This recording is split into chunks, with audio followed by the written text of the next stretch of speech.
ကျွန်တော်နာမည်ကမောင်ငယ်လို့ခေါ်ပါတယ်ဗျကျွန်တော်ဆက်လေးမောင်ရင်းနဲ့ညောင်ရွှေမှာညောင်ရွှေကိုရောက်ရှိလာတာပေါ့အခုညောင်ရွှေမှာဆက်လေးလာမောင်းနေတယ်ဗျ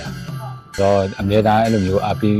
မှုဝန်ဆောင်မှုတွေလည်းအပြည့်အဝအားပေးစီရှင်တယ်သူလူတိုင်းအပေါ်မှာပေါ့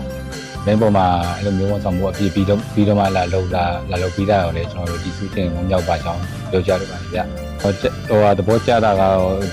အင်ဂျင်သုံးတဲ့အချိန်မှာဟိုခရီးတဲ့တွေလည်းစိတ်မပင်ပိုင်းရတော့ဘောစိတ်ချမ်းသာတာနဲ့သွားရတယ်နောက်ပြီးတော့မှဒီစက်လေးကိုမောင်းတဲ့အချိန်မှာ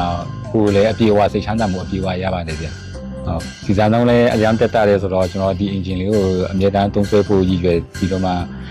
အမြဲတမ်းရည်ရွယ်ထားပါဘောခရီးတဲ့လည်းစိတ်ချမ်းသာတယ်ဆိုတော့စီစားနှုန်းတက်တာအားနှုန်းကောင်းလေးကျွန်တော်တို့ပူကြိုက်လိပဲဗျအင်းထဲမှာကြာတော့လေ